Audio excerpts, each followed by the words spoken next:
Hello बच्चों, मैं धीरज sir. आज हम लोग जो है अपने टेक्स्ट बुक के जो है लेसन 4 सुकरात को पढ़ेंगे और सुकरात के बारे में, उनके जीवन के बारे में देखेंगे, उनके जीवन की घटनाओं के बारे में देखेंगे। वह कैसे महान हो गए, क्यों पूरे एथेंस में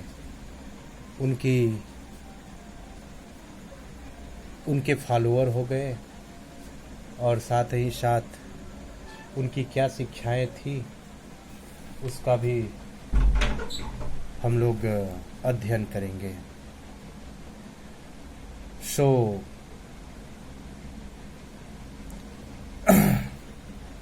this story Socrates, written by Rodha Power, a popular English writer. This story reveals the life of Socrates as well as the incidents happening in the life of Socrates, the greatest philosopher ever born in Athens, whose teaching is relevant among us. How he became famous, how the numbers of his followers increased, and how he died, we learn in this lesson. This lesson also highlights the teachings of Socrates that he taught to the Athenians. He wants Athens to be a perfect state, and he wants people to educate his mind to know what is right and what is wrong. He laid emphasis on the self analysis, not following, not be a blind follower of the irrelevant customs and traditions of the Hippocratic society. He also wants people to analyze what they are taught, to know the reality. His main focus was on questioning and answering. So, all the life story of Socrates we will learn in the story the Socrates. We will learn in the story Socrates. यह कहानी रुधा power द्वारा लिखी गई, सुकरात के जीवन पर लिखी गई है। सुकरात बचपन में कैसे थे, वह धीरे धीरे कैसे महान बनते चले गए, उनकी शिक्षाएं क्या थी, वह एथेंस को एक आदर्श स्टेट के रूप में देखना चाहते थे। उन्होंने लोगों को यह शिक्षा दी कि लोग पहले खुद को एजुकेट करें, अर्थात खुद के माइंड को एजुकेट करें, और प्रश्नोत्तर जो है उनके प्रश्नोत्तर के माध्यम से पढ़ाई गई चीज़ों का विश्लेषण करें। इस कहानी में यह भी दिखाया गया है कि उनकी मृत्यु कैसे होती है, कि उन दिनों एथेंस में मृत्युदंड की सजा पाए हुए कैदी को जो है एक कप जहर का प्याला दिया जाता था और सुकरात ने हंसते हंसते उस प्याले को पी लिया। तो यह कहानी जो है सोक्रेटिस के जीवन के बारे में बताती है। अब हम लोग पढ़ना शुरू करते हैं। Socrates lived in Athens about Socrates lived in Athens about 400 years before Jesus Christ was born. As a boy, he was ugly, undersized, and had a flat nose and bulging eyes. His father was a poor stone cutter, so he was always rather shabbily dressed. लेखक कह रहे हैं कि Socrates lived in Athens about 400 years before Jesus Christ was born. तो Jesus Christ के जन्म से 400 वर्ष पहले एथेंस में सुकरात रहता था। सोक्रेटिस लिव्ड, सुकरात रहता था। और अभी कहाँ पे? इन एथेंस, एथेंस में अबाउट करीब करीब 400 ईयर्स, 400 वर्ष पहले, बिफोर। और अभी किससे पहले? Jesus Christ was born, Jesus Christ के जन्म से पहले। तो जीसस क्राइस्ट के जन्म से करीब 400 साल पहले सोक्रेटिस एथेंस में रहता था।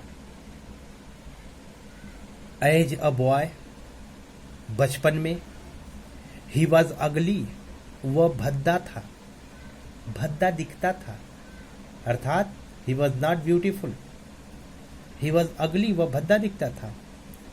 अंडर साइज्ड, बौना था। And had a flat knows, और चपटी हुई नाक थी उसकी। एंड बल्गिंग आईज, और आंखें उभड़ी हुई थी। बल्गिंग मतलब होता है उभड़ना, और आंखें उभड़ी हुई थी। तो कहने का मतलब है कि the author mentions the physical properties, physical appearance of Socrates. He says that Socrates was not beautiful, his size was not like usual boys, his nose was flat, and his eyes were bulging outside. लेखक कह रहे हैं कि बचपन में वह बौना था, वह कुरूप था, भद्दा दिखता था, अंडरसाइज्ड, बौना था, चपटी नाकें थी उसकी, बल्गिंग आइज, और उसकी आंखें बाहर उभड़ी हुई थी, बाहर निकली हुई थी। His father was a poor stone cutter, उसके पिताजी क्या थे? पुअर, एक गरीब, स्टोन कटर, पत्थर काटने वाले, पत्थर तोड़ने वाले व्यक्ति थे। स्टोन कटर, पत्थर तोड़ने वाला, यानी पत्थरों पर नक्काशी करने वाले व्यक्ति थे। कह रहे क्या? His father was a poor stone cutter, उसके पिताजी एक गरीब पत्थर वाले थे, गरीब पत्थर तोड़ने वाले थे। सो इसलिए ही वॉज ऑलवेज, वह हमेशा ही, रैदर, रैदर मतलब होता है मच, कहीं ज्यादा, सैबली गारमेंट, सैबली फटे चिथड़े कपड़ों में, गंदे कपड़ों में रहता था। इसलिए he was always rather shabbily dressed, इसलिए वह करीब करीब गंदे कपड़े को पहने रहता था। It's mean in the beginning paragraph the author describes about the childhood age of Socrates. अब like other boys of his age, कह रहे क्या कि like other boys of his age, अपने उम्र के और बच्चों की तरह, like other boys of his age, अपने उम्र के और बच्चों की तरह, ही वेंट टू स्कूल, वो स्कूल जाया करता था, और अपने उम्र के और बच्चों की तरह ही वेंट टू स्कूल, वह स्कूल जाया करता था। Were the most important lessons were music and gymnastics. Were the most important lessons, और जहाँ पर द मोस्ट इम्पॉर्टेंट लेसन, सबसे महत्वपूर्ण विषय, वेयर म्यूजिक संगीत एंड जिम्नास्टिक व्यायाम थे। कह रहे कि like other boys of his age, अपने उम्र के और बच्चों की तरह ही वेंट टू स्कूल, वह स्कूल जाया करता था। वेयर द मोस्ट इम्पॉर्टेंट, जिस स्कूल में यहाँ पे वेयर से पहले लगा है तो और उस स्कूल में द मोस्ट इम्पॉर्टेंट लेसन, सबसे महत्वपूर्ण पाठ, सबसे महत्वपूर्ण विषय, वेयर म्यूजिक एंड जिम्नास्टिक, संगीत और शारीरिक व्यायाम था। He also learned some science, वह कुछ विज्ञान का भी अध्ययन किया। उसने कुछ विज्ञान का भी अध्ययन किया, अर्थात उसने कुछ विज्ञान का अध्ययन किया। और क्या? मैथमेटिक्स, उसने अंक गणित का भी अध्ययन किया। एंड लिटिल अबाउट स्टार्स, और कुछ ज्योतिष का भी उसने क्या किया? अध्ययन किया। कुछ ग्रह नक्षत्रों का भी उसने क्या किया? अध्ययन किया। But not nearly so much history and geography, लेकिन हिस्ट्री एंड ज्योग्राफी, इतिहास और ज्योग्राफी, भूगोल का उतना ज्यादा अध्ययन नहीं किया एज, जितना ज्यादा कि चिल्ड्रन लर्न टुडे, आज के बच्चे क्या करते हैं? सीखते हैं। कह रहे हैं क्या कि he also learn some science, mathematics and little about stars, उसने कुछ ग्रह नक्षत्रों, अंक गणित और कुछ विज्ञान का अध्ययन किया। But not nearly so much history and geography as children learn today, और उतना ज़्यादा इतिहास भूगोल का उसने अध्ययन नहीं किया जितना कि आज के बच्चे करते हैं। दिस स्ट्रेंज लिटिल क्रिएचर, कह रहे हैं क्या कि दिस स्ट्रेंज लिटिल क्रिएचर, यह अजीब सा नन्हा प्राणी, विथ शॉर्ट नेक, छोटी गर्दन, एंड प्लेन फेस, सपाट चेहरे वाला, वाज अ थॉटफुल चाइल्ड, बड़ा विचारशील बालक था। कह रहे हैं क्या कि दिस स्ट्रेंज लिटिल क्रिएचर, यह अजीब सा, यह विचित्र सा छोटा प्राणी, और वो भी कैसा? विथ शॉर्ट नेक, छोटी गर्दन वाला और सपाट चेहरे वाला। तो छोटी गर्दन और सपाट चेहरे वाला यह छोटा सा नन्हा प्राणी, छोटा सा अजीब प्राणी, वाज अ थॉटफुल चाइल्ड, बड़ा विचारशील बालक था। थॉटफुल का मतलब होता है विचारशील। He watched his companions all the time, वह हमेशा, हर समय अपने साथियों को देखता। He watched all companions all the time. He watched his companions all the time. वह हमेशा अपने साथियों को क्या करता? देखता। And allowed very few things, और allowed very few things to escape his notice, और allowed very few things, और बहुत कम ही चीज़ों को, और बहुत ही कम चीज़ों को, बहुत कम ही बातों को क्या करता था? स्केप हिज नोटिस, इसके बचने देता था। और वो भी किससे? हिज नोटिस, अपने निगाह से। तो कह रहे क्या कि and allowed very few things to escape his notice, और बहुत कम ही चीज़ों को अपनी नज़रों से बचने देता था। तो कह रहे क्या? He watched his companions all the time, वह हमेशा ही अपने साथियों को, अपने मित्रों को देखा करता। And allowed very few things to escape his notice, और बहुत कम ही चीज़ों को अपनी नज़रों से क्या करने देता? बचने देता था। अब सुकरात did not have big house और फाइन फर्नीचर। कह रहे क्या कि सुकरात did not have big house, सुकरात के पास आलीशान बंगला नहीं था। बिग हाउस, आलीशान बंगला, और फाइन फर्नीचर, और न तो साज सज्जा वाले सामान थे। फाइन फर्नीचर, फर्नीचर मतलब साज सज्जा के सामान। तो कह रहे क्या सुकरात के पास न तो आलीशान बंगला था और न ही साज सज्जा वाले सामान थे। He did not seem to want either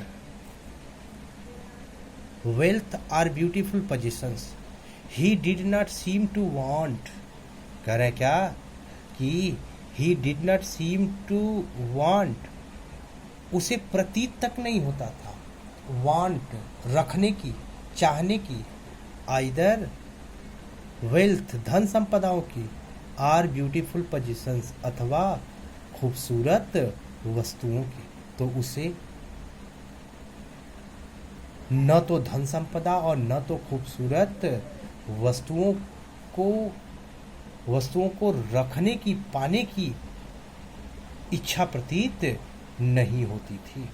He did not seem to want either what wealth or beautiful possession, वह न तो सुंदर वस्तुओं की उसकी इच्छा प्रतीत हो रही थी और न तो उसे धन संपदाओं को रखना प्रतीत हो रहा था। और एज ही ग्रीव ओल्डर, और कह रहे क्या कि एज ही ग्रीव ओल्डर, और कह रहे क्या कि एज जैसे जैसे ही ग्रीव ओल्डर वह वृद्ध होता गया, जैसे जैसे उसकी उम्र ढलती गई, एज ही ग्रीव ओल्डर जैसे जैसे उसकी उम्र ढलती गई, he began to think very little of bodily comfort and pleasure. शारीरिक, बॉडली का मतलब शारीरिक, कंफर्ट मतलब सुख और प्लीजर का मतलब आनंद। तो कह रहे क्या कि he began to think very little of bodily what comfort and pleasure, वह शारीरिक सुख और आनंद के बारे में बहुत कम ही सोचना शुरू किया। कह रहे क्या कि एज ही ग्रीव ओल्डर, जैसे जैसे उसकी उम्र ढलने लगी, he began to think very little of bodily comfort and pleasure, वह बहुत कम ही शारीरिक सुख और आनंद को बहुत कम ही सोचने लगा।